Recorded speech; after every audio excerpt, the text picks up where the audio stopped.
जागते रहो। फिर प्रश्न आया। कोई व्यक्ति पूछता है, परमात्मा तुम अक्सर सांसारिक धर्मों का, तथाकथित जो धर्म है इस दुनिया में, हिंदू, मुस्लिम, सिख, ईसाई, बौद्ध, जैन इत्यादि, इनका विरोध क्यों करते हो? ऐसी क्या कमी है सांसारिक धर्मों में?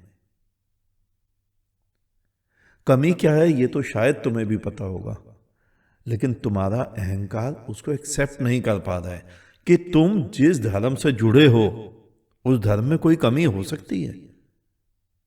बस इसी कारण तुम्हें मेरी बातें विरोध दिखती हैं। मैं धर्मों का विरोध करता हूं, धर्म का नहीं। धर्म भिन्न भिन्न हो सकते हैं क्या? सोचो, अगर कोई ऐसी पुस्तक हो, हिंदू का गणित अलग, मुसलमान का अलग, सिख ईसाई का अलग, तो क्या करोगे? हंसोगे ना। उसी तरह धर्म एक होता है, भिन्न भिन्न नहीं। हिंदू का धर्म अलग, मुसलमान का अलग। एक पूरब की पूजा करता है, एक पश्चिम की। कैसे भिन्न? भिन्न तो यानी धर्म ही नहीं है। तुम सब भी तो मानते हो परमात्मा, खुदा, ईश्वर एक ही व्यक्ति है। जब वो एक है तो उसके लोक अलग कैसे? लोक उसके लोक। कोई कहता है स्वर्ग उसका लोक है, कोई कहता है जन्नत उसका लोक है। तो हमने बात आरंभ की थी, क्या मैं धर्मों का विरोध करता हूं? हां, जिनको तुम धर्म कहते हो मैं उनका विरोध करता हूं, लेकिन मैं धर्म का विरोध नहीं करता। धर्म तो शाश्वत है। धर्म तो एक अनुभूति है। धर्म तो एक बाढ़ है।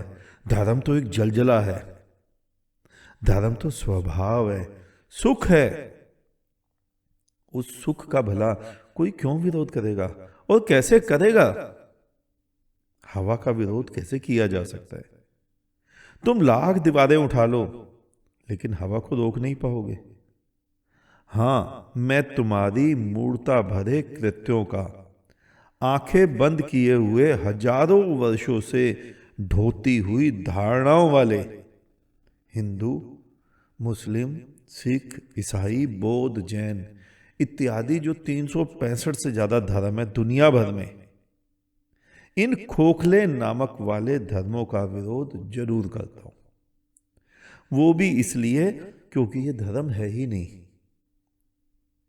यह तो तुम सभी ने एक मूर्ता भरी सोच गढ़ ली है अपने अपने लिए, जिसको तुम सभी के करोड़ों अनपढ़, कामचोर, भिखमंगे, शैतान, उपद्रवी, धर्मगुरु, ये मैंने उपाधियां धर्मगुरु की दी हैं, आज तक चलाते आ रहे हैं।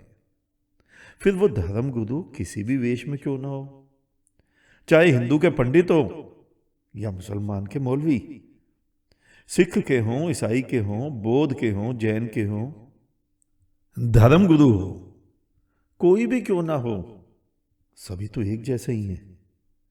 और तुम में और उनमें कुछ भी तो भेद नहीं है।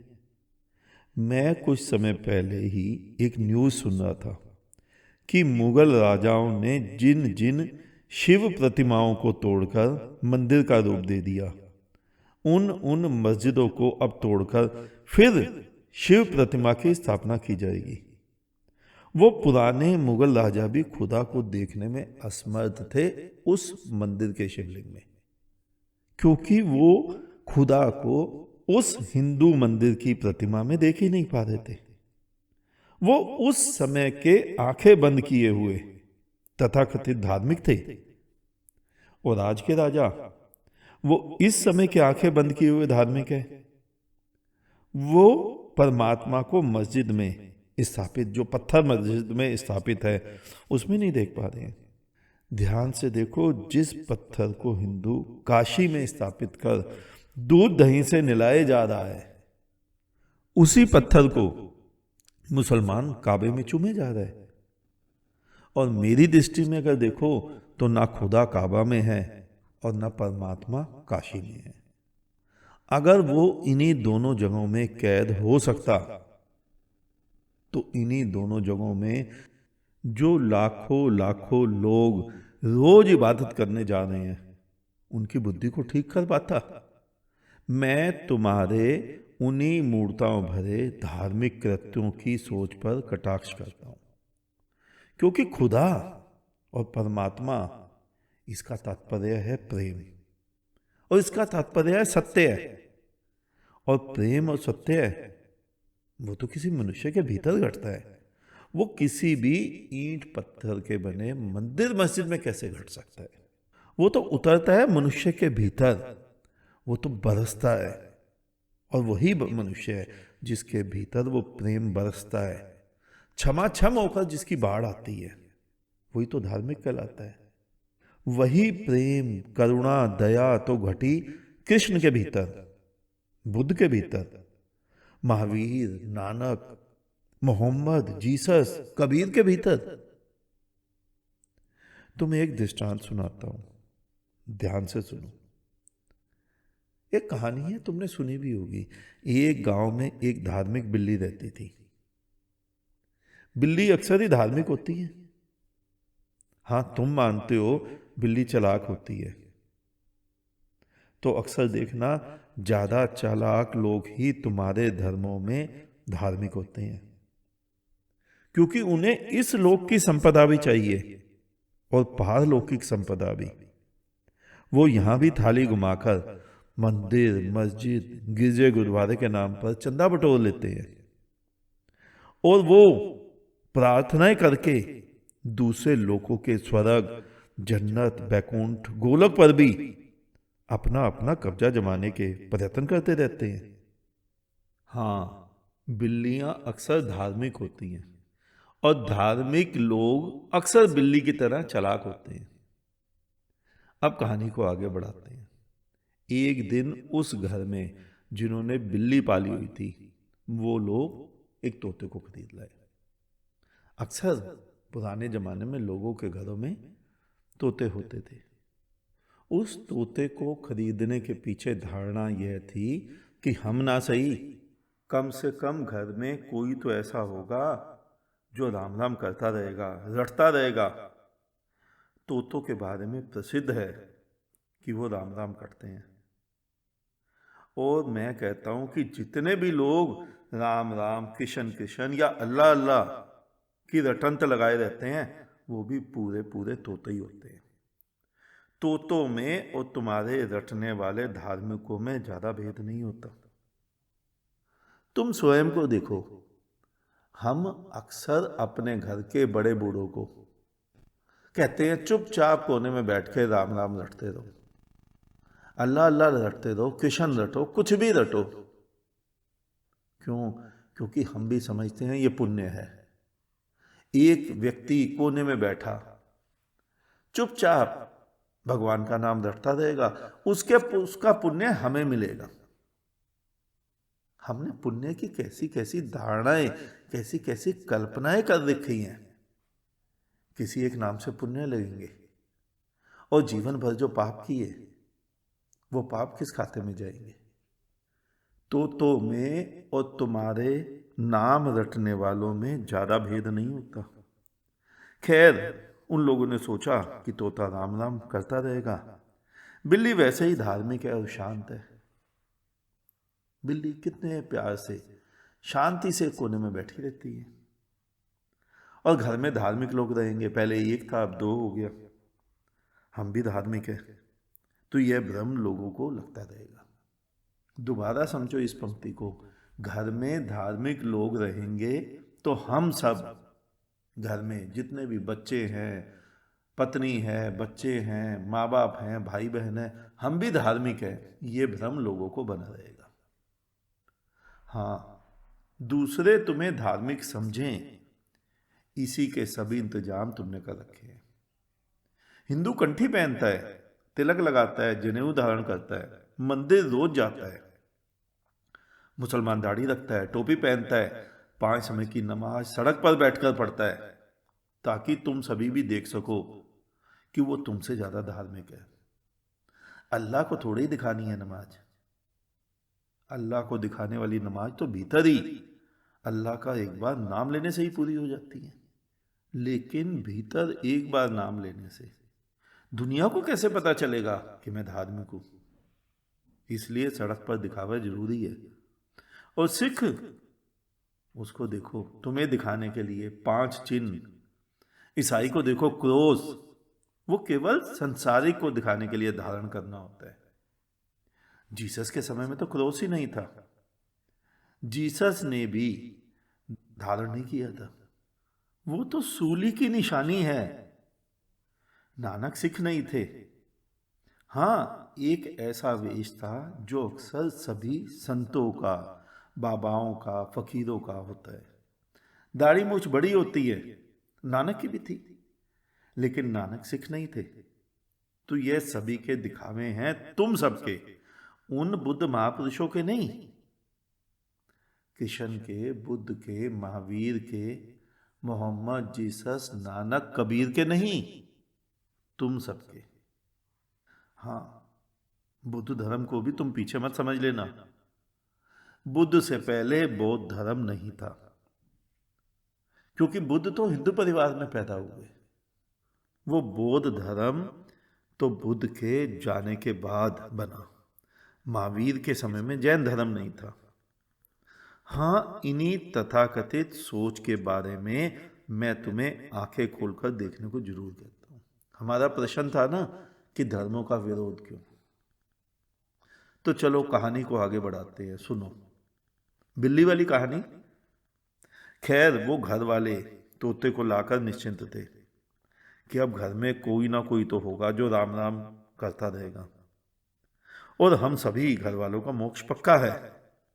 क्योंकि एक कहानियां भी तुम्हारे यहां ऐसी है ना कि घर में एक भक्त निकल जाए तो पूरे परिवार को मोक्ष मिल जाता है। तो घर वालों का भी मोक्ष पक्का हो गया। तोता घर में आया, उसने आते ही मुंह ऊपर उठाकर अपना मंत्र चालू कर दिया। बस इसको देख बिल्ली बड़ी नाराज हो गई कि अब मेरी पाठ पूजा, जप तप, नमाज, उसमें तो बाधा होगी, क्योंकि ये तो बिना समय देखे ही राम राम करता ही रहेगा।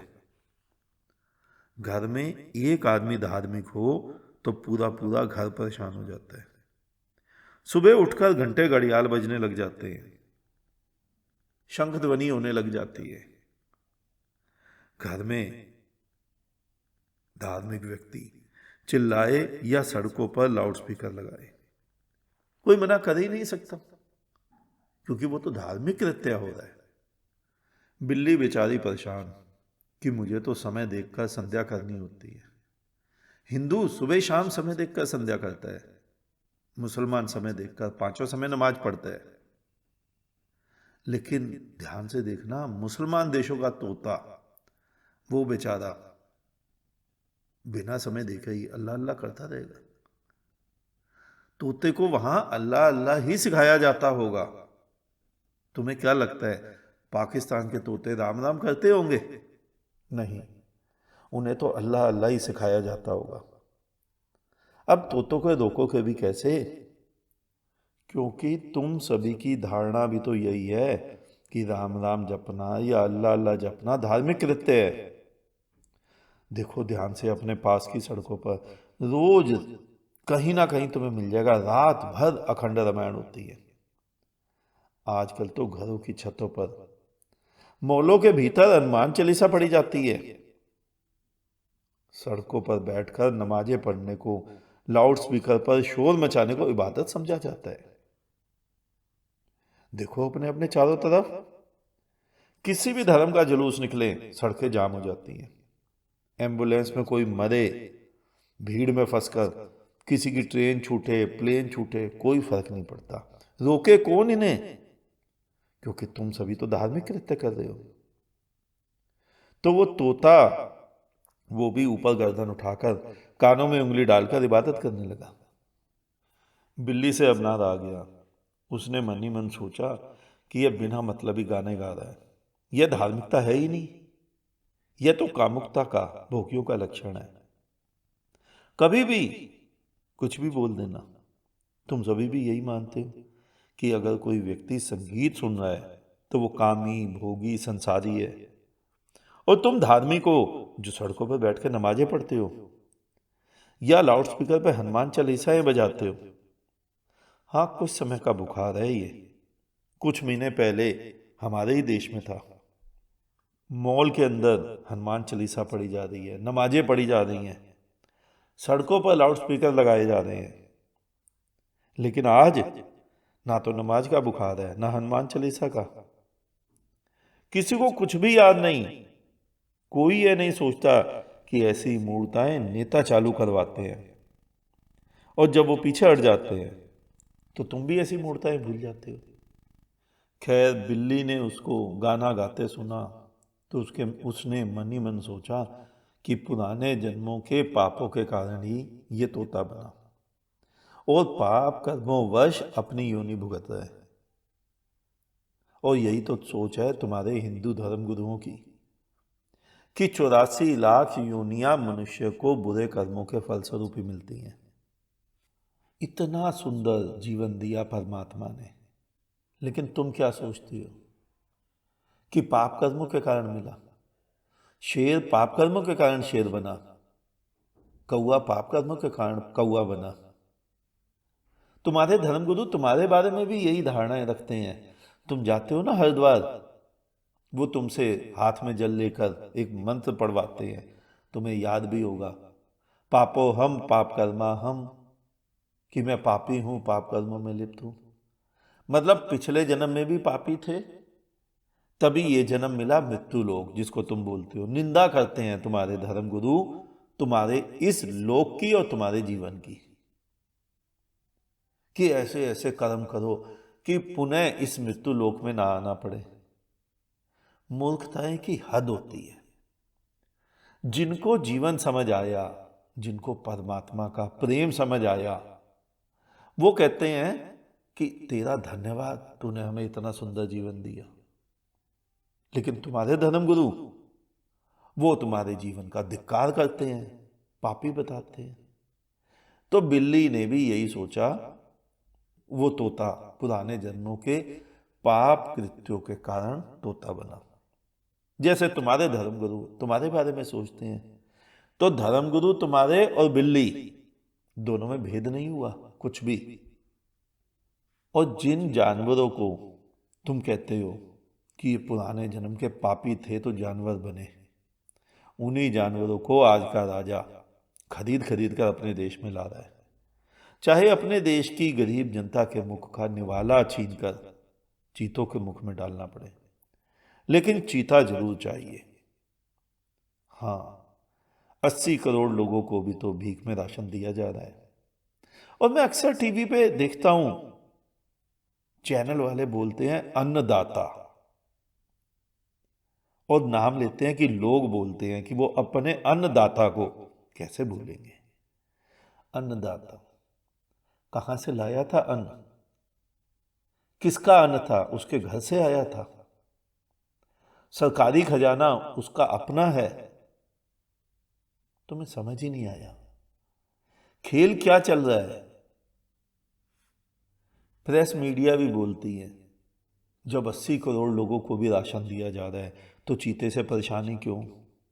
लेकिन तुम्हारे धार्मिकों की दृष्टि में चीता तो वो है जो पिछले जन्मों के पाप कर्मों के कारण चीता बना।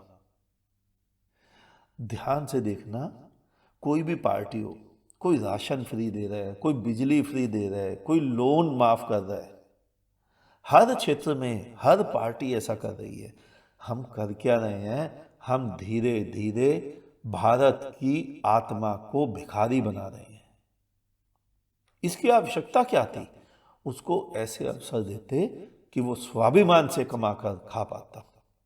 किसी एक पार्टी के लिए नहीं बोल रहा हूं, सभी तो ऐसा कर रहे हैं। अब फिर आते हैं धर्म गुरुओं की सोच पर, बिल्ली की सोच पर। उनकी सोच ये है कि चीता वो है जो पिछले जन्मों के पाप कर्मों के कारण चीता बना। खैर, फिर बिल्ली, वही धार्मिक बिल्ली, उसकी कहानी प्रारंभ करते हैं। बिल्ली जो कि बड़ी धार्मिक थी, तुम्हारे आज के ही धर्म गुरुओं की भांति। उसने सोच लिया कि एक शैतान अधार्मिक प्राणी घर में आ गया है, रात को इसका अंत कर दूंगी। उस बिल्ली ने स्वयं को समझा लिया कि तोते को मुक्ति देना उसी के हितकर है। किसके? तोते के हितकर। तुम धार्मिक भी तो यही करते आए हो आज तक। हवन की वेदी में आज भी पशु बलि दी जाती है।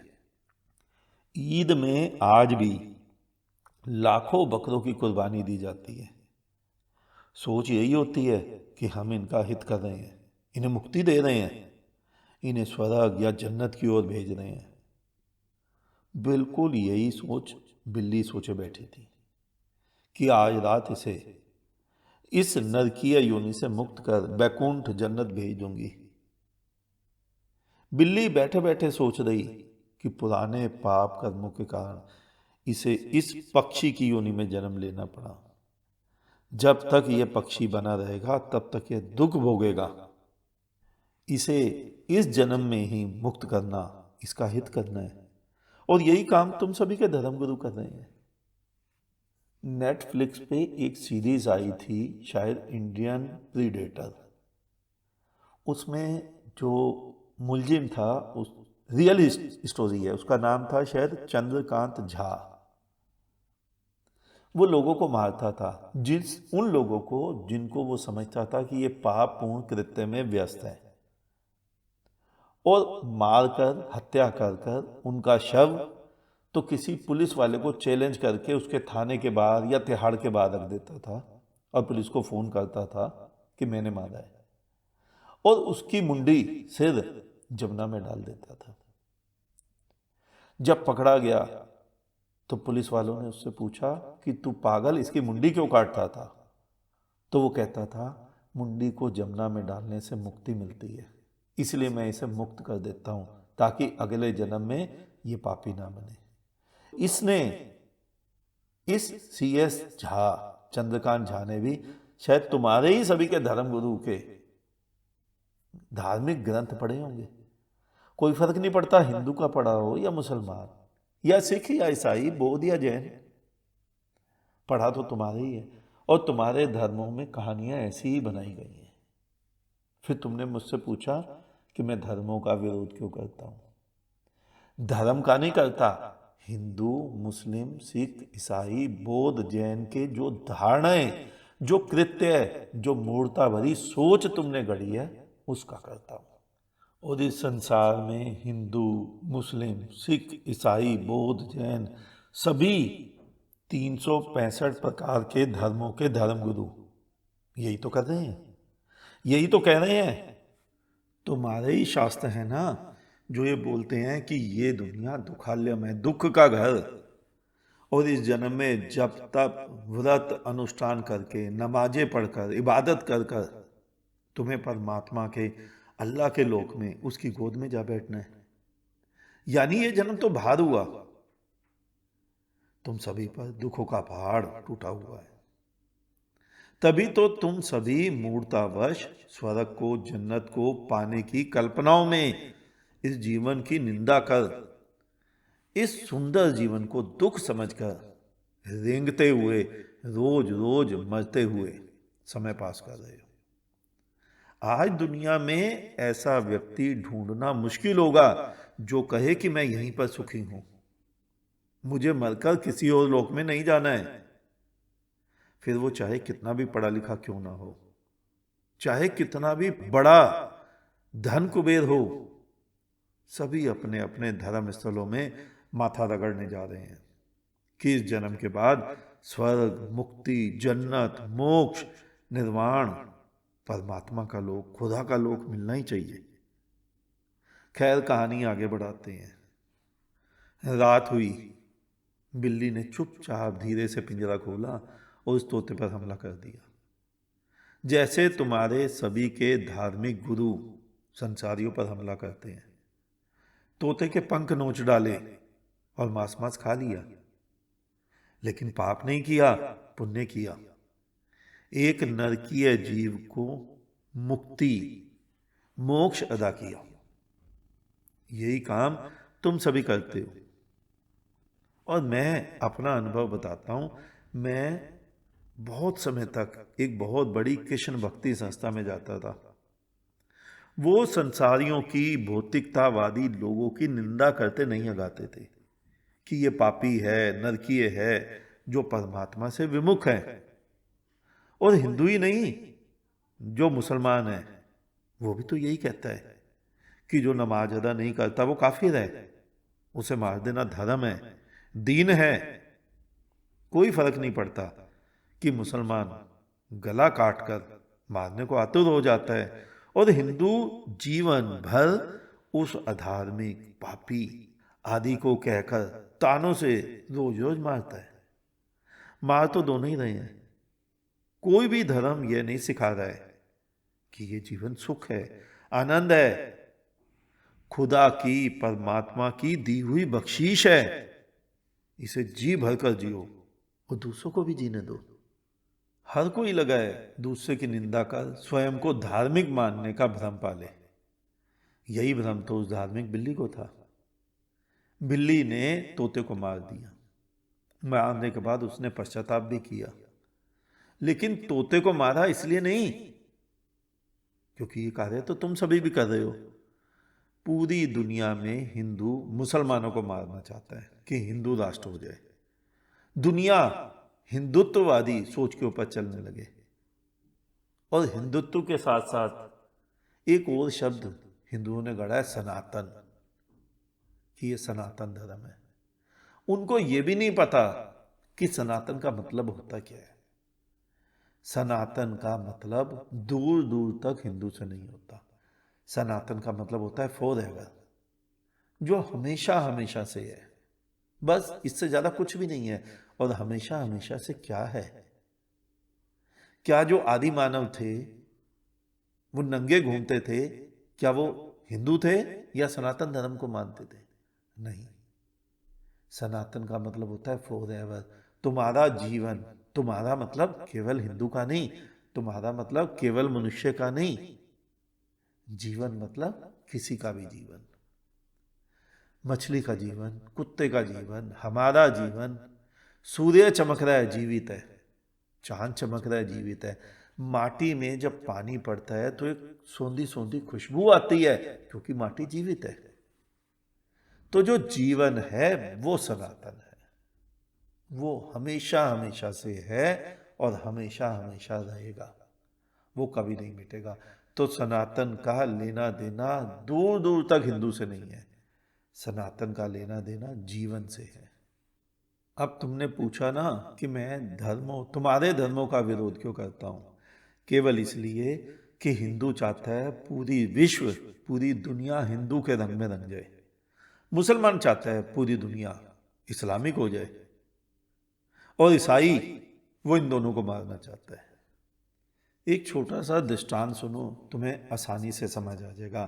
कहानी रूस, यूक्रेन और अमेरिका की है। तीनों भगवान के पास पहुंचे। भगवान ने कहा आओ मैं तुम्हारा फैसला करता हूं। रूस और यूक्रेन युद्ध का, और जो हाथ सेक रहा है अमेरिका का। भाई तुम एक एक वस्तु मुझसे मांग लो तो तुम्हारा फैसला जल्दी हो जाएगा। रूस ने कहा यूक्रेन का हर बंदा मर जाना चाहिए, यूक्रेन हमारे कब्जे में आ जाना चाहिए, इनके सब आदमियों को मार दो। अब भगवान ने यूक्रेन की तरफ देखा, भाई तुम्हें क्या चाहिए? वो बोला रूस को मिटा दो, पुतिन को मार दो, इनके जितने आदमी हैं इनकी पूरी जनसंख्या खत्म कर दो ताकि हम कब्जा कर लें उस पर। अब तीसरा नंबर अमेरिका का, जो चुपचाप सीधा किनारे खड़ा था। भगवान ने पूछा भाई तुम्हें क्या चाहिए? कहता है ईश्वर मुझे कुछ नहीं चाहिए, इन दोनों की मनोकामना पूर्ण कर दो। ये कहानी हंसने की नहीं है। आखिर तुम भी तो ऐसा ही कोई कृत्य मन में धारणा किए नहीं बैठे हो। हिंदू भी यही चाहता है मुसलमान मर जाए, मुसलमान चाहता है हिंदू मर जाए, ईसाई चाहता है दोनों मर जाएं। सारे ईसाइयत मरने का मतलब देह के मरने से नहीं, मरने का मतलब इनकी सोच के मरने से, कि हिंदू और मुसलमान धर्म ही समाप्त हो जाए, केवल ईसाइयत बच जाए। ये है मरने का तात्पर्य। हर धार्मिक दूसरे को अधार्मिक मानता है और तर्क यह देता है कि अगर अधार्मिक बनकर जीवित रहा तो अगले जन्म में 84 के चक्कर में पड़ेगा, इसलिए जितना कम जिएगा उतना ही कम पाप करेगा। यही तो बिल्ली की सोच थी। और दुनिया में एक और धारणा भी है, तुम्हें शायद पता ना हो। वो ये है कि अगर कोई व्यक्ति दुख भोग रहा है अपने इसी जीवन में, तो उसे सुखी मत करो, उसका सहयोग मत करो, उसे अन्न मत दो, उसे पढ़ाई शिक्षा मत दो, उसका इलाज मत करो। क्यों? क्योंकि वो लोग सोचते हैं, कुछ लोग ऐसे हैं जो कहते हैं हम परमात्मा के विधान में, परमात्मा के कृत्य में बाधा उत्पन्न कर रहे हैं। जिसको परमात्मा मारना चाहता है, बीमार रखना चाहता है, हम उसको क्यों सुखी करें? अब बताओ, ऐसी सोच सोचने वाले व्यक्ति को तुम धार्मिक कहते हो? धर्म है ये? अगर हमारे समाज में एक भी व्यक्ति भूखा सोता है, भीख मांगता है, भीख में उसे अन्न मिलता है, चाहे वो 80 करोड़ लोग ही क्यों ना हो, तो इन सब का दोष, इन सब के पीछे हमारा दोष है कि हम आज तक हिंदुस्तान के आजाद हुए इतना वर्ष बीत गया, ऐसा समाज नहीं बना पाए कि किसी व्यक्ति को भीख के ऊपर जीवित रहना पड़े। हमें ऐसा समाज बनाना चाहिए था कि पूरा पूरा भारत स्वाभिमान से जिए, अपने हक का कमा के खाए, ना कि भीख के ऊपर निर्भर रहे और फिर दूसरे को वो अन्नदाता समझे। ना भी समझे तो तुम्हारे चैनल वाले कह कहकर उसको भिखारी और दूसरे को अन्नदाता बना देते हैं। तो उस बिल्ली में और तुम्हारे धार्मिकों में ज्यादा अंतर नहीं है। दोनों की सोच ये है कि पापी कम जिएगा तो कम पाप करेगा। सभी तो अधार्मिकों को धार्मिक बनाने में आतुर हैं। हिंदू हो, मुसलमान हो, सिख हो, ईसाई हो, बौद्ध हो, जैन हो। अभी थोड़ी देर पहले तुम्हें एक कहानी सुनाई थी ना, इंडियन प्रीडेटर, नेटफ्लिक्स, देखना सीरीज, तुम्हें समझ आ जाएगा कि वो तुम्हारे धर्म गुरु की सारी किताबें वही सोच वो धारण किए बैठे। तुम्हारे धर्म शास्त्रों की जो मूर्खतापूर्ण धारणाएं है ना, उसी के अनुसार तुम्हारे धर्म गुरु और वो धार्मिक बिल्ली एक ही कृत्य कर रहे हैं। तुम्हारे धर्म गुरु तुम्हारे जीवन की निंदा कर रहे हैं और उसको समाप्त करना चाहते हैं जल्दी से जल्दी। मुझे याद है, मैं एक बार मथुरा के गौड़ीय मठ में बैठा था। 15-20 वर्ष पुरानी घटना है। उन्हीं दिनों एक जवान लड़का, 16-17 वर्ष का लड़का, राधा कुंड में स्नान करते वक्त पैर फिसल गया और गिर गया, डूब गया। बॉडी मिली 3 दिन बाद, जब लाश ऊपर आ गई, और वो लाश को कछुओं ने खा लिया। राधा कुंड में बहुत बड़े बड़े कछुए हैं, तुम जाओगे तुम्हें स्वयं नजर आ जाएंगे। और काई जमी है तो आदमी का फिसलना, बच्चे का फिसलना बहुत जल्दी स्वाभाविक है, क्योंकि बड़ा व्यक्ति तो जाएगा ही नहीं भीतर, बच्चा गलती करेगा जाएगा। तो वो व्यक्ति, बच्चा डूब गया, मर गया। तो मैं वहां बैठा, तो वहां का एक धर्म गुरु गद्दी पर बैठा, जिसके आगे 10-15 और मूढ़ व्यक्ति बैठे थे। मैंने देखा, हाँ मैं भी बैठा था, मैं भी मूढ़ी था उन दिनों। मूढ़ नहीं होता तो मूढ़ों की गोष्ठियों में जाता। तो ये मैं सोचना कि मैं नहीं था, मैं भी मूढ़ था। तो वो बैठे थे, वो व्यक्ति बोल रहा था उनका महात्मा, कितने पुण्यशाली माँ बाप हैं, कितने भाग्यशाली है माँ बाप जिनके बच्चे ने राधा कुंड में प्राण त्यागे। और 15 मूढ़ भी सिर हिला रहे थे जो आगे बैठे थे।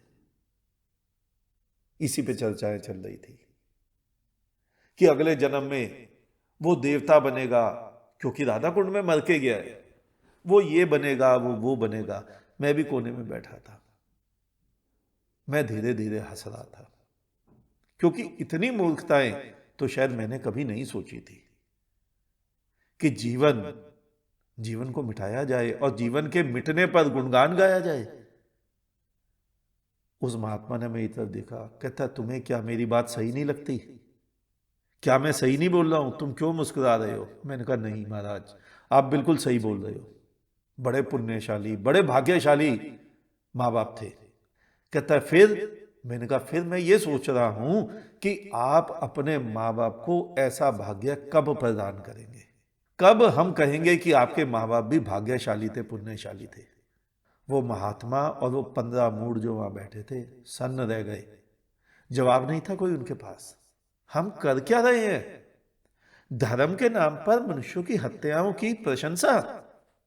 एक और दृष्टांत सुनाता हूं अपने ही जीवन का, सत्य घटना। मैं कहीं बैठा था, 4-6 महात्मा थे। उन्होंने मेरे कहीं से कुछ पोस्ट पढ़े।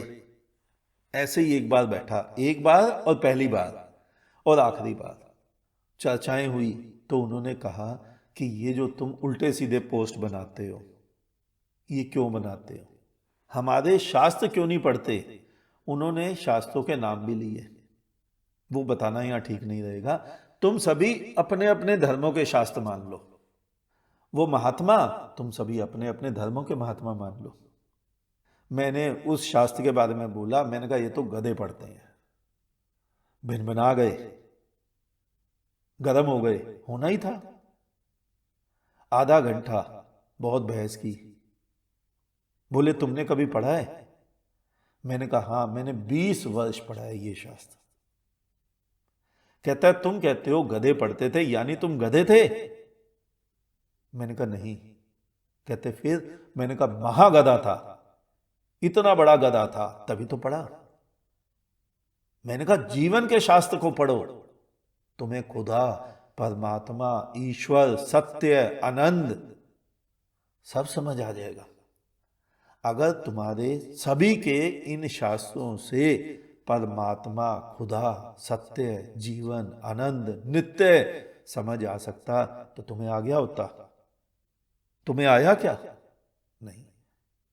और बुद्धों के चेहरे पे देखो। बुद्ध का मतलब बौद्ध धर्म से मत ले लेना। बुद्धों का मतलब जिसको बुद्धत्व उपलब्ध हो गया, जो प्रबुद्ध हो गया है, जिसके सामने सत्य प्रकट हो गया है। मेरा दूर दूर तक कुछ भी लेना देना बौद्ध धर्म से नहीं है। जितने अंधविश्वासी हिंदू हैं, मुसलमान हैं, सिख हैं, ईसाई हैं, उतने ही बुद्ध हैं। बौद्ध धर्म के भी उतने ही अंधविश्वासी हैं। तुम एक कारण पे श्रद्धा रखे हुए हो, वो दूसरे कारण पे रखे हुए हैं। भाई इतना सा ही तो भेद है। अंतर कहां है सब में? खैर, फिर बिल्ली की कथा पर आते हैं। उसने तोते को मारा, पश्चाताप किया। इसलिए नहीं कि तोते को मारा, इसलिए पश्चाताप किया कि सबूत छूट गया, पूरा घर गंदा हो गया, सारे पंख ही पंख बिखर गए। और तुम सभी भी धर्म की खातिर जिसको मारते हो, जिसको पापी कहते हो, वो सभी ऐसा कृत्य छुपा कर करते हैं ताकि दुनिया में तुम्हारी धार्मिकों की निंदा ना हो। खैर, सुबह घर वाले उठे, पूरा घर गंदा, सबका शक सीधा सीधा बिल्ली पर गया। आज 100 व्यक्ति हिंदू से मुसलमान बन जाए तो शक किस पर जाता है? वहां के किसी मौलवी पर। और 100 व्यक्ति मुसलमान से हिंदू बन जाएं तो उसका शक किस पे जाता है? वहां के पंडित पुरोहित पर। यही उसके साथ हुआ। सुबह घर वालों को समझ आ गया, लेकिन बिल्ली तो आंखें बंद किए समाधि में बैठी थी, जैसे तुम्हारे धर्मगुरु बैठते हैं। उसने अपनी गलती बिल्कुल नहीं मानी, ठीक तुम्हारे धर्मगुरुओं की भांति। मैंने कुछ समय पहले नेटफ्लिक्स पर एक सीरीज और देखी थी, तुम भी देखना, बहुत कुछ समझ आएगा। एक बंदा काफी है। सच्ची घटना है, तुम्हारे एक संत महात्माओं की। केस चला, गवाहों की हत्या कर दी गई, उम्र कैद हुई, सभी साक्ष्य मिले, लेकिन तुम्हारे धर्म गुरु ने अंत तक नहीं माना कि उसने ये गलती की है। सेक्स पाप नहीं है, लेकिन जबरन किसी के साथ कुछ भी करना पाप है। चाहे जबरन खाना ही खिलाया जाए। मान लो तुम कहीं से खाना खा के आए, लंच करके आए, और कोई व्यक्ति जो तुम्हारा घनिष्ठ मित्र है, उसने 4 रोटी फिर तुम्हारे यहां रख दी कि तुम्हें खानी पड़ेगी, वरना मेरी तुम्हारी मित्रता खत्म। तुम खाओगे तो उल्टी होगी, बीमार होगे, लेकिन जबरन खिला रहा है तो ये पाप है। तो सेक्स पाप नहीं है, जबरन कुछ भी कृत्य करना पाप है, हिंसा है। तो वो धर्मगुरु जो जबरन कुछ कर रहा था, अंत में उम्र कैद को प्राप्त हुआ, लेकिन आज भी दुनिया भर में लाखों लोग मंदिर में उसी शैतान की तस्वीर लगाए, आंखें बंद किए उसे पूज रहे हैं। तो मैं जिनका विरोध करता हूं, जिन बातों का, वो यही बातें तो हैं। खैर, कहानी को आगे बढ़ाते हैं। घर वालों ने बिल्ली को बहुत बुरा भला कहा, लेकिन बिल्ली वो बिल्कुल वैसी की वैसी बुत बनी, आंखें बंद किए समाधि में बैठी रही, जैसे चिकना गड़ा, बिल्कुल तुम्हारे सभी के धर्म गुरुओं की तरह। वो भी रोज रोज नया आडंबर रचते हैं, जग हंसाई होती है, लेकिन फिर तुम भी भूल जाते हो और वो नया रूप धारण कर लेते हैं। अभी कुछ दिन पहले मैं YouTube पर देख रहा था तुम्हारे एक नए जोकर को, जो हजारों की भीड़ को संबोधित कर रहा था कि हट जाओ, रास्ता दो, प्रेतराज सरकार आ रहे हैं। उनके अपने जो भी तुम्हारे धर्म के भगवान हैं उनका नाम ले रहा था। लोगों को भी समझ आ रहा था कि वाकई में कुछ आ रहा है। मैं बात कर रहा हूं तुम्हारे भागेश्वर धाम वाले बाबा की।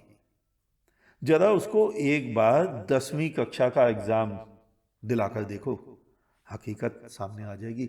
एक नंबर का अनपढ़ सिद्ध होगा। और लोग जो वहां बैठे थे पागल हो रहे थे, कोई सिर पटक रहा था, कोई हाथ पैर पटक रहा था। आडंबर दिखाकर प्रसिद्धि हो गई। अब वो प्रेत भूत बाधाएं सब समाप्त हो गया। अब वो भागवत कथा करने लग गया, क्योंकि अब प्रसिद्धि हो गई। भूत प्रेत की दुकान ज्यादा दिन नहीं चलने वाली। खतरनाक है, क्योंकि पूरे भारत में कहीं भी किसी ने पकड़ लिया कि भूत प्रेत सिद्ध करके दिखाओ, तो बाबा की लंगोटी खुल जाएगी।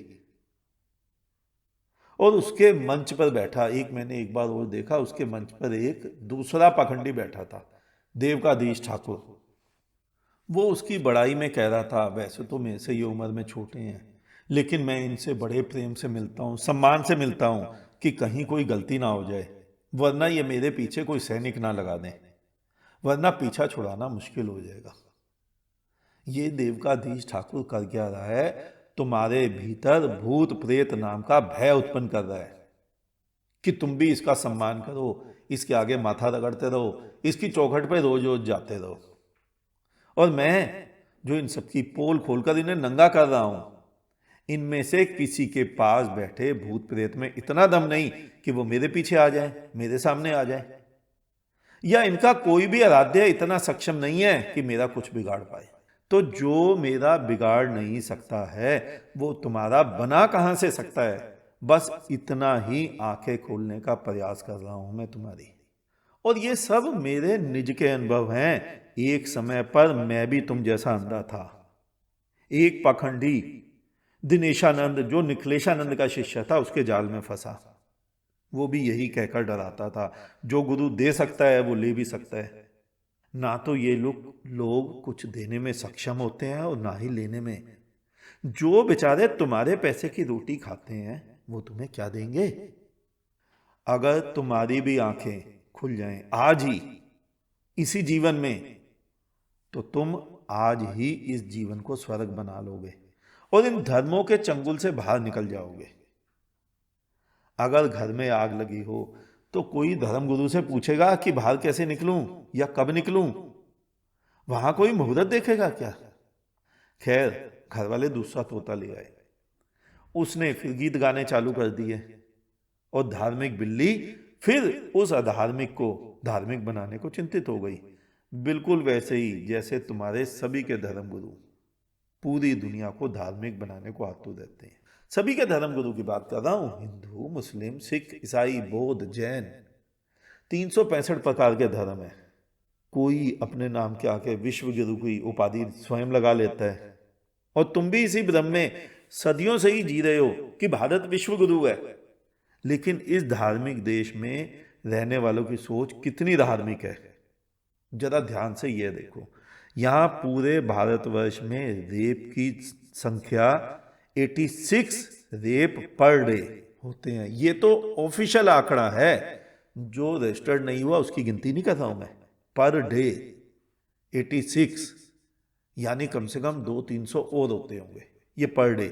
50 offence per hour against women, 50 offence हर घंटे वुमेन के अगेंस्ट यहाँ होते हैं।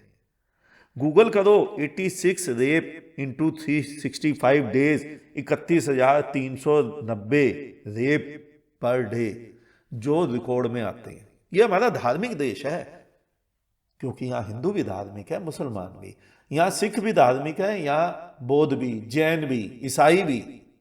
50 ऑफेंस पर आवर गुना 24 घंटे 1200 गुना 65 दिन 4,38,000 पर ईयर। ये वो हैं जिनका रिकॉर्ड सरकार के पास है, जिनका रिकॉर्ड नहीं है इससे कई गुना ज्यादा वो नहीं है ये। और हम सभी तो धार्मिक है, मैं भी धार्मिक हूं, तुम भी धार्मिक हो, हिंदू भी धार्मिक है, मुसलमान भी धार्मिक है, सिख भी है, ईसाई भी है। तो ये रेप, ये ऑफेंस कौन आदमी आके कर जाता है? किसी दूसरी दुनिया से आता है। हमारे धर्म अगर हमें एक अच्छा आदमी बना सकते तो हम बन गए होते। हम नहीं बन पा रहे, इसका मतलब कहीं ना कहीं कोई तो कमी है धर्मों में। एक क्लास में एक अध्यापक पढ़ाता है, उसमें से 40 बच्चों में से 35 बच्चे फेल हो जाते हैं, तो 35 बच्चों को दंड दोगे या उस अध्यापक के ऊपर क्वेश्चन मार्क लगाओगे कि तुम पढ़ा नहीं पा रहे ठीक? एक घर में जब भी घर वाला बीमार होता है, हफ्ते में 2, 3, 4 दिन वो फोन करता है, आधे घंटे में डॉक्टर आ जाता है, वो इलाज कर देता है। अब घर में 30 दिन में से कम 15 से 20 दिन डॉक्टर तत्क्षण आ जाता है।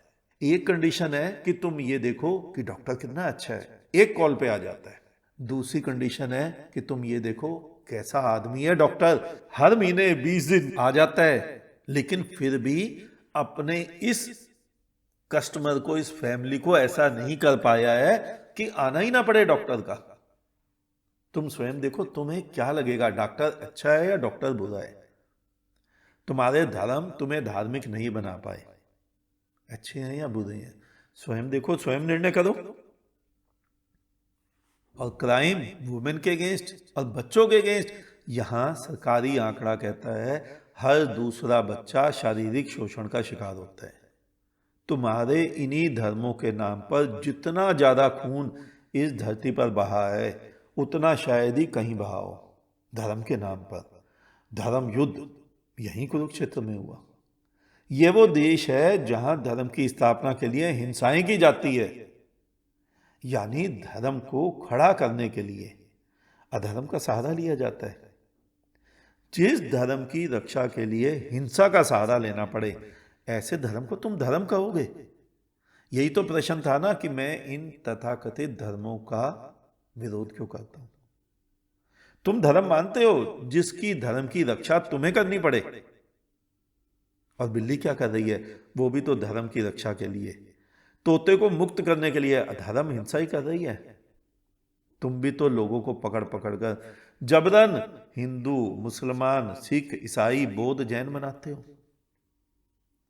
खैर, आज एक नया तोता आ गया। नया तोता खरीद लाए कि घर में राम राम तो होना ही चाहिए। तुम्हें भी एक धर्म शास्त्र से धर्म नहीं मिलता, तुम दूसरा खरीद ले आते हो, शायद उसमें हो। तीसरा, चौथा, हजारों धर्म शास्त्र हैं तुम सभी के, पढ़ते रहते हो, लेकिन बुढ़ापे में जो 70-80 वर्ष का हो गया, उससे पूछो क्या तुम्हें सत्य का अनुभव हुआ, धर्म का अनुभव हुआ, प्रेम प्राप्त हुआ? मूर्ति से प्रेम नहीं, मंदिर मस्जिद से प्रेम नहीं, संसार से प्रेम जो बिखरे ऐसे झरने की तरह फूटे, क्या वो प्राप्त हुआ? कोई नहीं हाँ कहेगा। और वो प्रेम इसलिए प्राप्त नहीं होता क्योंकि तुम प्रेम करते हो पत्थरों से, ईंट गारे के मंदिरों मस्जिदों से। संसार से प्रेम करो तो ऐसा प्रेम प्राप्त होगा कि जो रोके ना रुकेगा।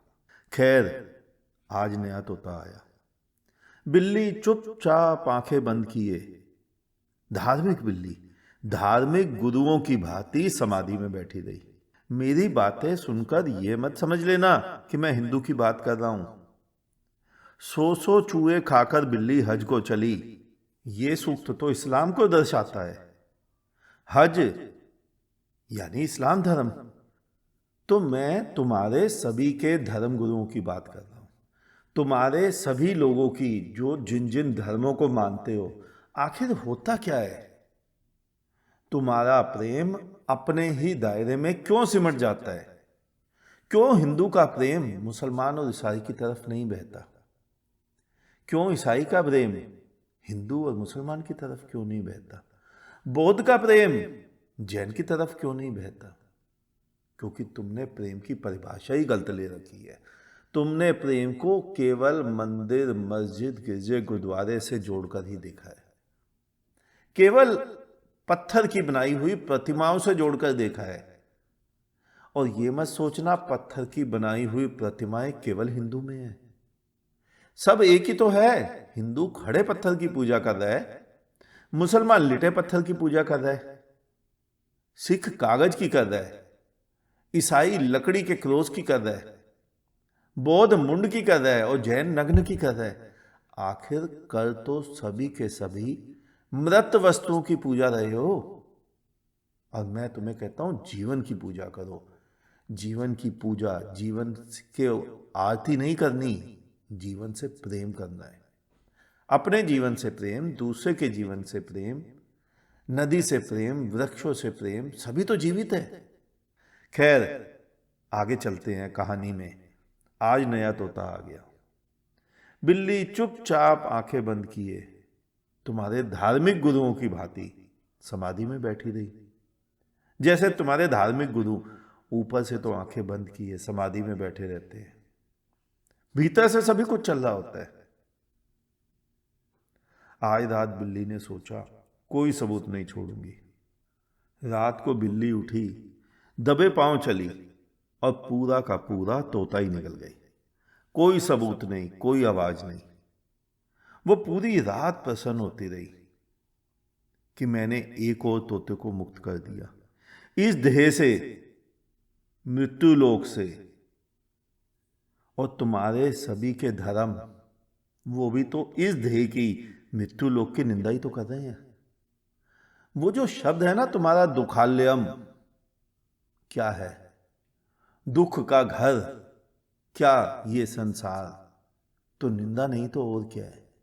इतना सुंदर संसार तुम्हें मौका मिला यहां जीने का और तुम इसकी निंदा में रत हो गए। तुम्हारे सभी धर्म गुरु यही कर रहे हैं। हिंदू का सन्यासी, हिंदू का धर्म जिसे धार्मिक कहता है, वो धार्मिक कहता है उस सन्यासी को जो जंगल में जाके वास करता है, पहाड़ों पे नंगा होकर घूमता है। मुसलमान का फकीर सड़क पर,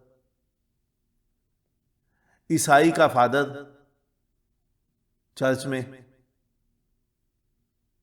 सिख का फकीर जंगल में, बौद्ध का बौद्ध भिक्षु संसार से विरक्त और जैन का मुनि नग्न, वो संसार के बाहर। आखिर ऐसी क्या कमी रही इस संसार में जो तुम सबके धर्म धार्मिक बनाने के लिए मनुष्य को संसार से बाहर का रास्ता दिखाते हैं? मेरे को संसार बहुत अच्छा लगता है। कितना सुंदर संसार है। एक एक पशु, पक्षी, वृक्ष नाच रहे, गा रहे, और तुम लोग उसमें दुखालयम देख रहे हो कि दुख का घर। और तुम भी तो यहां सब तोतों की भांति राम राम या अल्लाह अल्लाह कर रहे हो। तुम्हारे धर्म गुरु यही तो समझा रहे हैं कि यहां से मुक्त होकर तुम एक ऐसे लोक में जाओगे जहां जन्म मृत्यु नहीं होती। जरा बोधपूर्वक सोचो अपने अपने दिमाग से कि जहां जन्म मृत्यु नहीं होती वहां तुम्हारा आविर्भाव कैसे होगा? जहां जन्म ही नहीं वहां पहुंचोगे कैसे? कैसे? कौन सोचे? 75 वर्ष हो गए देश को आजाद हुए, ना गरीबी हटी, ना बेरोजगारी, ना शिक्षा बढ़ी, बस नेताओं के भाषण और धार्मिक नेताओं के भाषण। नेता हो या राजनेता, सभी तुम्हें ये कहकर संतावना दे रहे हैं कि ये दुनिया ही दुख का घर है, यहाँ दुख में हो तो कुछ नहीं किया जा सकता है, क्योंकि परमात्मा ने ये दुखी संसार बनाया है। सभी तुम्हें भविष्य की संतावना दिए जा रहे हैं, भविष्य में तुम सुखी हो जाओगे, अगले जन्म में। इस जन्म को कोई भी सुखी नहीं करना चाह रहा, इस धरा को कोई भी स्वर्ग नहीं बनाना चाह रहा है। और मैं तुम्हें यही समझा रहा हूं कि ये धरा हम स्वर्ग बना सकते हैं, फिर स्वर्ग के लिए मरने के बाद की आवश्यकता नहीं होगी। लेकिन सोचे कौन? धर्म के कृत्य, तुम्हारी आरती पूजा, नमाज, अरदास, इस आरती पूजा से ना मिटेगा मन का अंधेरा। मनुष्य को उठाओ और खुदा को झुकाओ, धरा को उठाओ और गगन को झुकाओ, तब जाकर कहीं क्रांति घटेगी। लेकिन तुम सब आंखें बंद किए उन कृत्यों का अनुसरण करे जा रहे हो, जो कृत्य तुम्हारे सभी के पूर्वजों ने किए हैं। कोई लीक से हटकर चलने को राजी नहीं है। कैसा समय है! हम सभी अपने पूर्वजों द्वारा लादी हुई मूर्ताओं को पूरा जीवन ढोते हैं और फिर उसमें कुछ अपनी मूर्ताएं जोड़ लेते हैं और अपने आने वाली पीढ़ी को दे जाते हैं। यही हो रहा है ना। तुम कंप्यूटर को देखो, कंप्यूटर अपने से एडवांस जनरेशन को पैदा करता है। 10th जनरेशन का कंप्यूटर 11th को पैदा करता है, 11th का 12th को पैदा करता है, और तुम अपने से गई बीती पीढ़ी को जन्म देके जा रहे हो। जन्म तो तुम अच्छा ही दे रहे हो, लेकिन उनको जो संस्कार दे रहे हो वो बंधन वाले दे रहे हो, अपने से भी ज्यादा बंधन वाले। आज से 50 वर्ष पहले तक गुरु जी को कोई जानता नहीं था। आज हर किसी की कार के पीछे लिखा होता है शुक्राना गुरु जी। किस मूड ने ये लाइन लगाई, किसी को ज्ञात है? हम अपने से अंधविश्वासी जनरेशन को पैदा कर रहे हैं। प्रश्न था कि मैं तुम्हारे तथाकथित धर्मों का विरोध क्यों करता हूं? उत्तर है ताकि तुम मुक्त होकर जी सको, परमात्मा द्वारा दिए हुए इस सुंदर जीवन को आंखें खोलकर देख सको, खुदा द्वारा बख्शी हुई इस नेमत को पहचान सको और आनंद पूर्वक, प्रेम पूर्वक इस धरा को स्वर्ग बना सको, ताकि आने वाली मनुष्यों की पीढ़ी सदियों तक यहां रह सके। और मेरी दृष्टि में उसी प्रेम का, उसी मुक्ति से रहने का, उसी सद्भाव का, उसी सुख का नाम ही धर्म है, और बाकी सभी पाखंड है। और फिर वो चाहे हिंदू का हो या मुसलमान का, सिख का हो या बौद्ध का, ईसाई का हो या जैन का। और अगर तुमने मेरी बात सुनकर हिंदू, मुस्लिम, सिख, ईसाई, बौद्ध, जैन इत्यादि धर्मों से छूटकर मुझसे बंधने का प्रयास किया, तो ये फिर एक नए प्रकार की आत्महत्या होगी।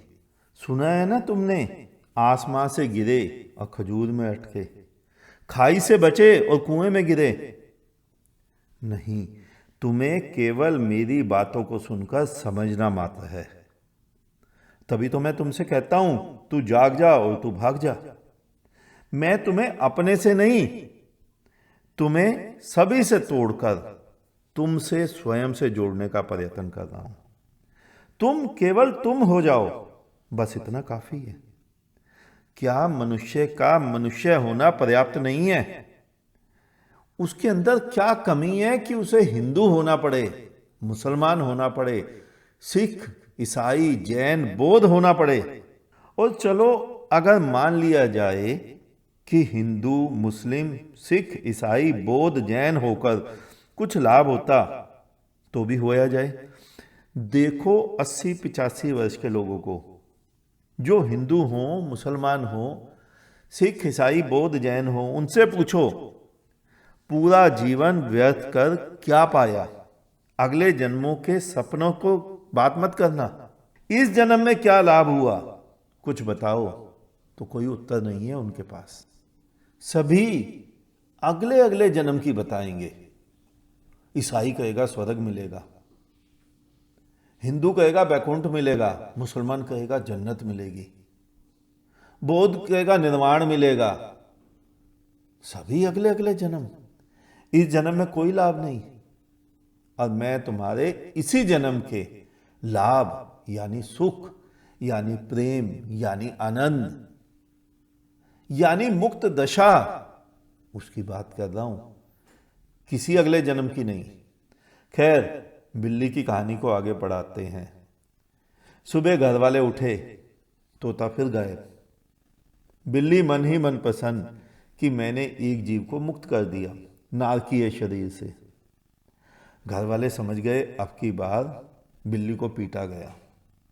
लेकिन धार्मिक बिल्ली थी, जितना मर्जी कह लो, धार्मिकों पर असर कहाँ होता है।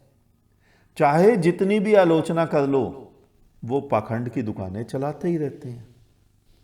बेचारे करे भी तो क्या, पढ़े लिखे तो होते नहीं, काम धंधा तो करना नहीं चाहते, बेचारे रोटी कहां से खाएं। तुमने देखा होगा शादी पार्टियों में, भंडारों में, कथाओं में देवी देवताओं की बहरूपियां बनाकर हाथ में थाली देकर उनके घुमाते हैं। अब तुम उनको भीख नहीं दोगे तो देवी देवता के रूप में आएगा, उसको तो देना पड़ेगा ना। तो ये उनके रोटी खाने का तरीका है धार्मिकों का। रोटी नहीं खाएंगे तो जिएंगे कैसे? संसार की निंदा नहीं करेंगे तो परलोक की तारीफें कैसे होंगी? और ये सब मैं तुम्हें अपना निज का अनुभव बता रहा हूं। मैं स्वयं कई ऐसे मूढ़ों का मंथली राशन भरवाता था और सोचता था मैं धर्म कर्म कर रहा हूं। जब आंखें खुली तो देखा मैं कुछ बेरोजगारों को, अनपढ़ों को, पाखंडियों को भिखारी बनने की ओर प्रेरित कर रहा हूं। जब राशन, दान, दक्षिणा बंद की तो तकरीबन 3-4 वर्ष वो मुझे भिन्न भिन्न प्रकार से धमकाने लगे। भूत प्रेत का भय, नरकों का भय, अगले जन्मों का भय। लेकिन जिसकी आंखें एक बार खुल जाती हैं, उसके भय हमेशा के लिए तिरोहित हो जाते हैं। उसे फिर किसी भी काली, पीली, लाल प्रेतराज सरकार से भय नहीं लगता। मैंने देखा कई ऐसी संस्थाएं हैं जिनके गुरुओं के नाम अभय चरण रख लिए गए। अभय चरण रखने से अभय मिलता तो पूरी दुनिया अपने बच्चों का नाम अभय ही रख लेती। मैं ऐसे एक और महात्मा को जानता था, नाम था नवयुगेंद्र। कहता था किशन के चरणों में ध्यान करने से भय मिटता है, और स्वयं पूरा जीवन यमदूतों से भयभीत रहता था। जब भय मिटी गया तो यमदूतों से भय कैसा? और मैं तुम्हें समझाता हूं, केवल तुम्हारा बोध, तुम्हारी प्रज्ञा, तुम्हारा ज्ञान, केवल यही तुम्हारे भय को समाप्त कर सकते हैं और कोई भी नहीं। खैर, बिल्ली की पिटाई तो खूब हुई, लेकिन बिल्ली धार्मिक थी, सोचकर संतुष्ट हो गई। भागवत कार्य में दुष्टों से कष्ट मिलता ही है। मैं धर्म कर्म नारकीय जीवों को मुक्त करने का कार्य ना छोड़ूंगी। और मेरे बारे में भी तुम्हारे धार्मिक यही सोचते होंगे कि ये दुष्ट है, भागवत कार्य में व्यवधान उत्पन्न कर रहा है। खैर, अब बिल्ली ने मन ही मन ठान लिया कि अब उसे मारकर मुक्ति नहीं दूंगी, बल्कि समझाऊंगी प्यार से और उसे धार्मिक बना दूंगी। तुम क्या करते हो? तुम भी तो यही करते हो। या तो हमारे जैसे धार्मिक हो जाओ, कंडीशन, वरना तुम्हें मार देंगे। तुम सभी अपने से विपरीत को स्वीकार ही नहीं करते हो। यही तो आज हिंदुस्तान में हो रहा है। जहां हिंदुओं की अधिकतर आबादी है, वहां बेचारा 1-2 मुसलमान, सिख, ईसाई, बौद्ध, जैन, कोई भी डरा सहमा सा घर के भीतर ही भीतर रहता है। और जो इलाका मुसलमान बाहुल्य क्षेत्र होता है, वहां बेचारा हिंदू, सिख और ईसाई, बौद्ध या जैन वो डरा सहमा रहता है। और इसी प्रकार का भय उत्पन्न करने वाली भीड़ों को तुम धर्म कहते हो? तो तुम्ही को मुबारक हो ऐसा धर्म। जरा देखो, जब हजारों व्यक्ति सड़कों पर बैठे नमाज पढ़ रहे हों, वहां सड़कें जाम हो, पार्किंग व्यवस्था बिगड़े, कुछ भी हो, लेकिन कोई उन्हें बोल नहीं सकता है, क्योंकि वो धार्मिकों की भीड़ है। वहां बोलने वाले को जिंदा नहीं छोड़ा जाएगा। और ये मत सोचना केवल मुसलमान ही ऐसे करते हैं। तुम जो हिंदू कहलाने वाले जब कांवड़ लाते हो, बड़ी बड़ी रथ यात्राएं निकालते हो, तो देखो तुम्हें भी कोई आम आदमी तो क्या, पुलिस वाला भी तुम्हारे उपद्रव को रोकने की चेष्टा नहीं कर सकता, वरना तुम धार्मिकों के आगे उसकी खैर नहीं। यह दबदबा सिखों में भी होता है, ईसाई में भी किसी और रूप में होता है, दिखा तो देते ही हैं। बौद्ध जैन संख्या में कम है, वरना यही स्थिति होती। खैर, घर में तोता तीसरी बार लाया गया, राम राम जपने वाला। तुम लोग देखो, तुम्हारे घरों में एक मशीन होती है जो पूरा दिन राम राम या हरे कृष्णा महामंत्र जपती रहती है। 100 रुपए की बेल आती है और तुम सब वो चला के सोचते हो, कोई ओम नमः शिवाय चला लेता है, कोई महामृत्युंजय जप। तुम सोचते हो कि तुम धार्मिक हो, तुम्हारे कानों में वो शब्द पढ़ रहे हैं, तुम्हारे पुण्य अर्जित हो रहे हैं, तुम्हारी पुण्यों की संख्या बढ़ी जा रही है। कितना बड़ा भ्रम पाले हुए होते हो।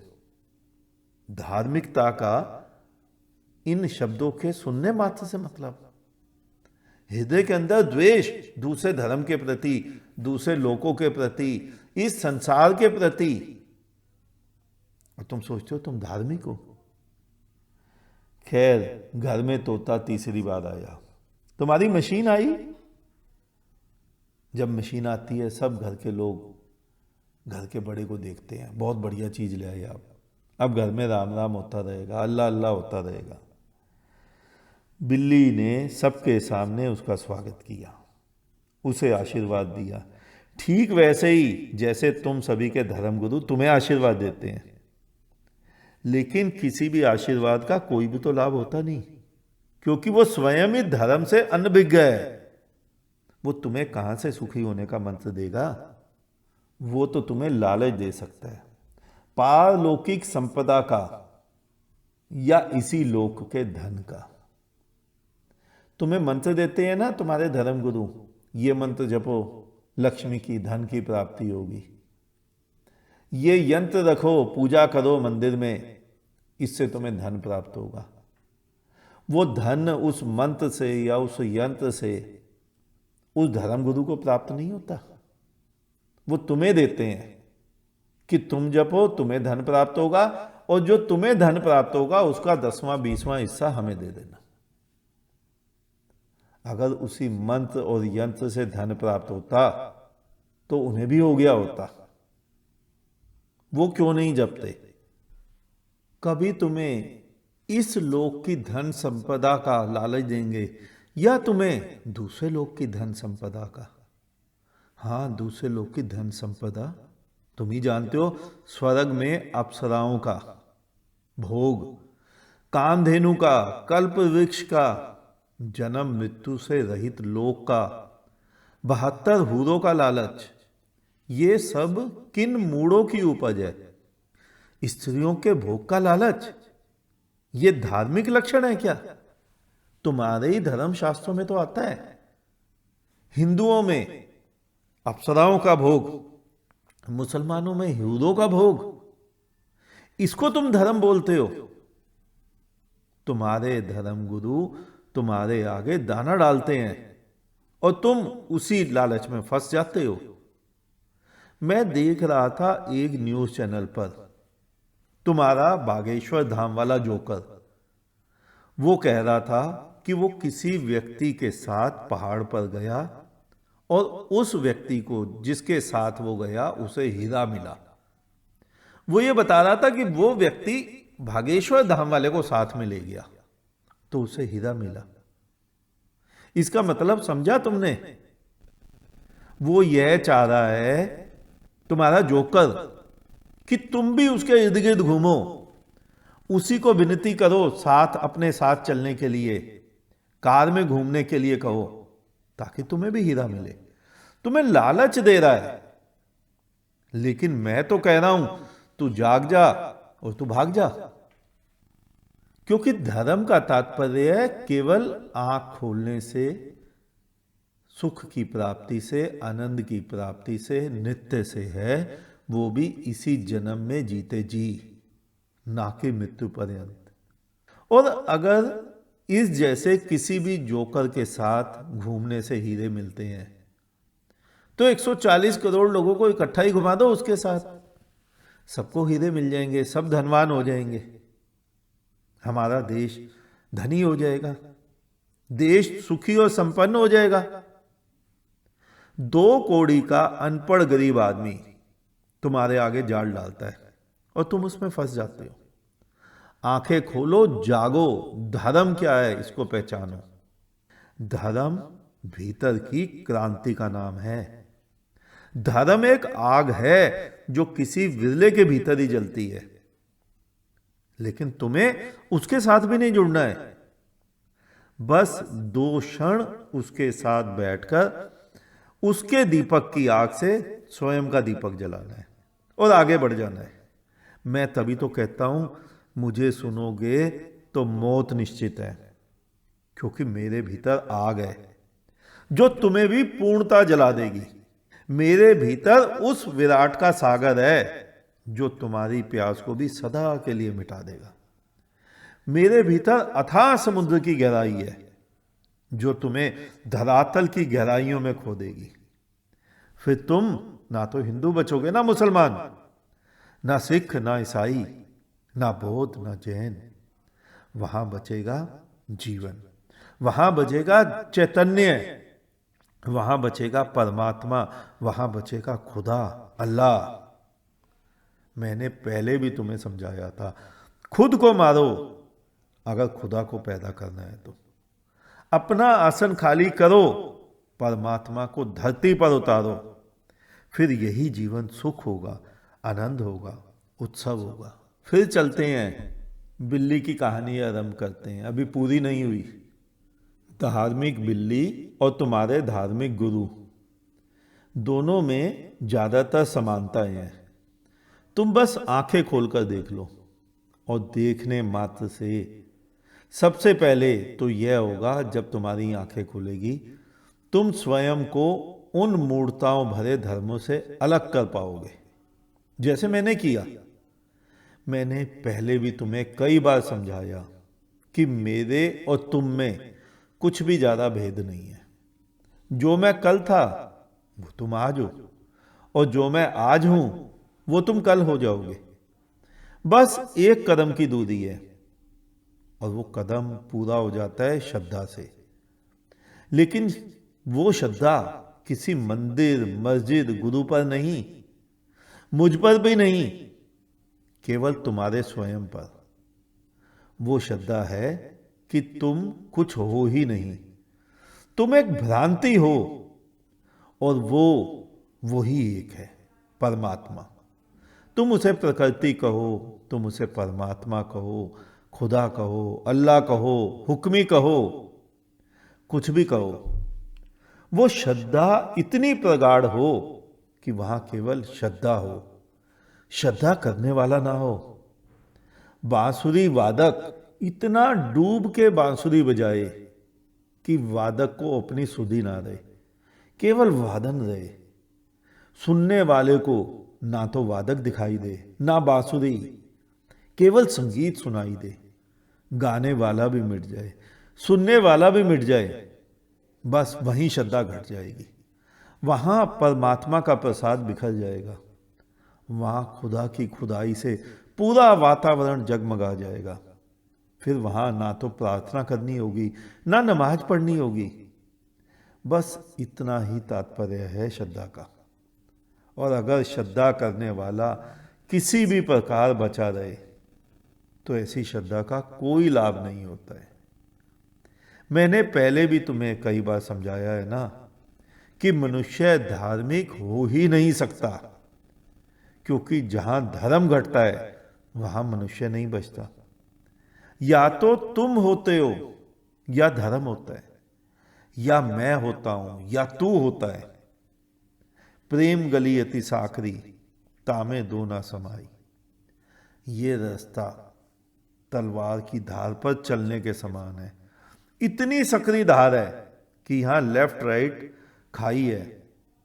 इसका तात्पर्य है कि ना पास्ट है ना फ्यूचर है। अब तलवार की धार पर चलने का मतलब ये मत समझ लेना कि तुम लेफ्ट या राइट गिरोगे तो मरोगे। नहीं, कई मूढ़जन जो शमशान की साधनाएं करते हैं वो कहते हैं कि जहां इतना बारीक रास्ता है, जहां गिरे वहीं मृत्यु। नहीं, मृत्यु नहीं होती, तुम्हारे अहंकार जन्म लेता है। तलवार की धार यानी एक नोक, एक सीधी धार। लेफ्ट या राइट मौत की खाई नहीं। लेफ्ट या राइट का मतलब है पास्ट या फ्यूचर। तुम प्रेजेंट में जीते हो तो सुख में जीते हो, पास्ट या फ्यूचर में जीते हो तो दुख में जीते हो। तो सुख कहाँ है? सुख प्रेजेंट में है। प्रेजेंट कहाँ है? एक क्षण मात्र का। तुमने आंख खोल के देखा स्वयं को तो तुम प्रेजेंट में।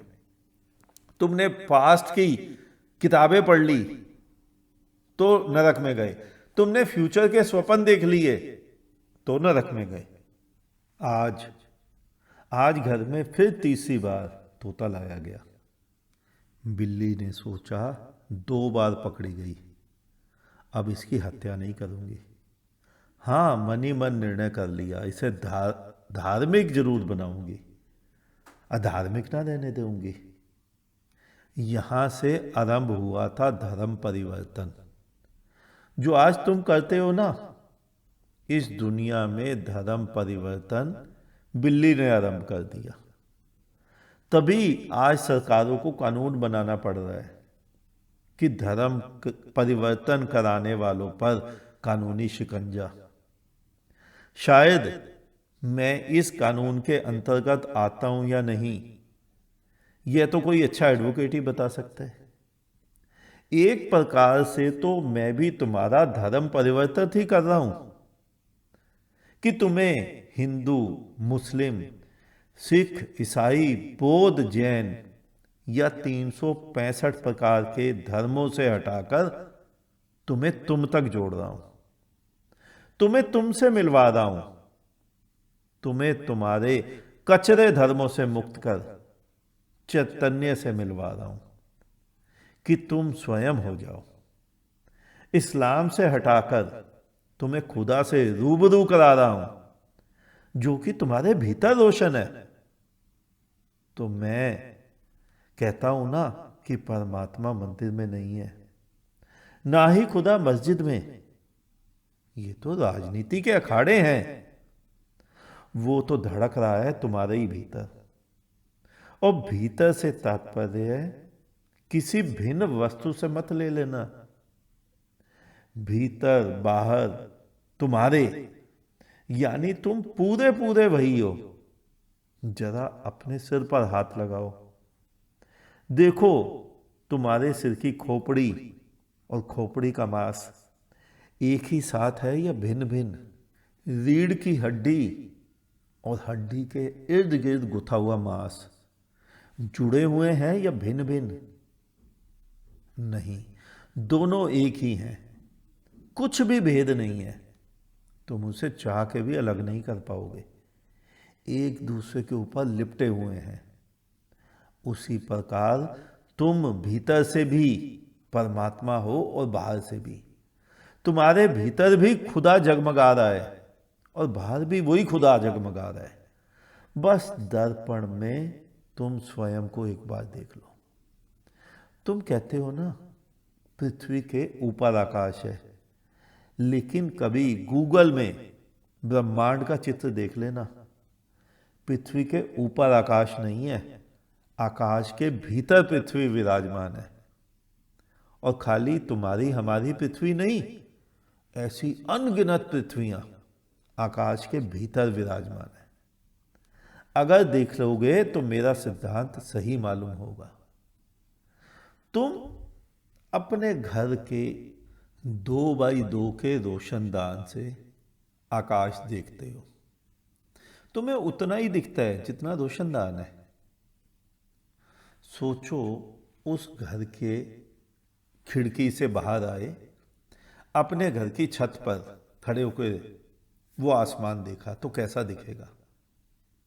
एवरेस्ट की चोटी पे चढ़कर उसी आसमान को देखा तो कैसा दिखेगा। जहाज में जाते हो ना, खिड़की के बाहर से आकाश कैसा दिखता है। और सोचो, तुम इन सब से भी दूर हो गए। जो हमारे साइंटिस्ट ने स्पेस स्टेशन बनाया है, वहां से खड़े होकर अगर तुमने आकाश देखा तो आकाश की भव्यता कैसे समझ आ गया। इसी का नाम है दृष्टा भाव। दूर खड़े होकर, दृश्य होकर, दृष्टा होकर दृश्य को देखना, धर्मों से विलग हटकर मनुष्य को देखना, धर्म को देखना, स्वयं को देखना। एक दृष्टि ही अलग होगी वहां पर। खुदा, परमात्मा तुम्हारे ही भीतर और बाहर जगमगा रहा है, हिलोरे ले रहा है। लेकिन तुम उस एक छोटी सी खिड़की, किसी ने हिंदू की खिड़की से देख लिया, किसी ने मुसलमान, किसी ने सिख, किसी ने ईसाई, किसी ने बौद्ध, किसी ने जैन, उस खिड़की से उसे देखते हो तो वो उतना सा ही दिखता है, छोटा सा। लेकिन वो तो छोटा है नहीं। पृथ्वी के ऊपर आकाश नहीं है, आकाश के भीतर पृथ्वी विराजमान है। एक बार देखने की दृष्टि चाहिए। खैर, बिल्ली आगे बढ़ी। उस रात भी तोते का वही अंजाम हुआ जो पहले 2 तोतों का हुआ था। धार्मिक लोग तुम्हें यहां ढंग से जीने नहीं देंगे, तुम्हें धार्मिक बनाकर ही मानेंगे, और पूरा जीवन तुम उन्हीं धार्मिक गुरुओं की भांति अशांत रहोगे। तोते मरते रहे हैं, तोते मरते रहेंगे। कोई राम राम, कोई अल्लाह अल्लाह जपेगा, फिर भी मरेगा। तुम ही देखो, तुम भी तो रटते हो ना महामृत्युंजय मंत्र, लेकिन एक भी मंत्र रटने वाला आज तक बचा क्या? सभी मर गए। लेकिन फिर भी तुम देख ही नहीं पाते कि ये जीवन जीने के लिए था। तुमने व्यर्थ के उपाय कर इसे गवा दिया। कोई फर्क नहीं पड़ता है, कोई धन के लिए गवा रहा है, कोई पद के लिए, कोई प्रतिष्ठा की दौड़ में लगा है, कोई स्वर्ग की, कोई बैकुंठ की, कोई जन्नत की दौड़ में। सभी तो दौड़े जा रहे हैं, सभी तो अशांत हैं।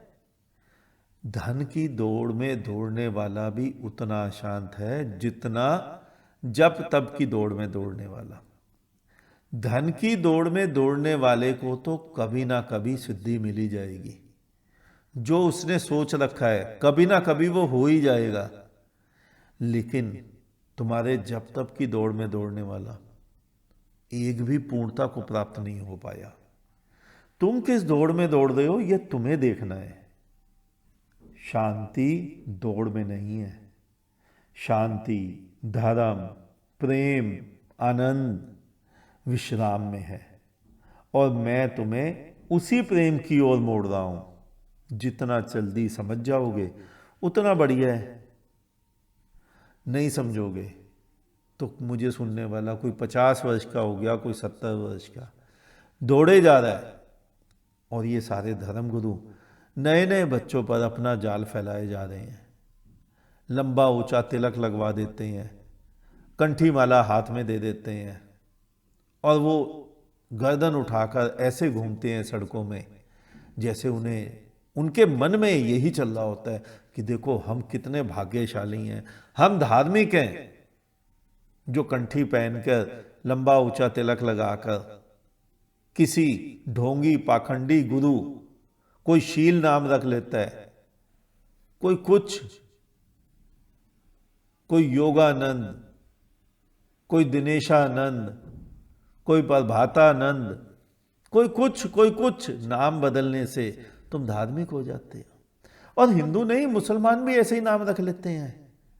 सिख, ईसाई, बौद्ध, जैन, तुम्हें तुम्हारा जीवन कोई नहीं दिखाता है। मैं तुम्हें तुम्हारा जीवन दिखा रहा हूं। तू जाग जा और तू भाग जा।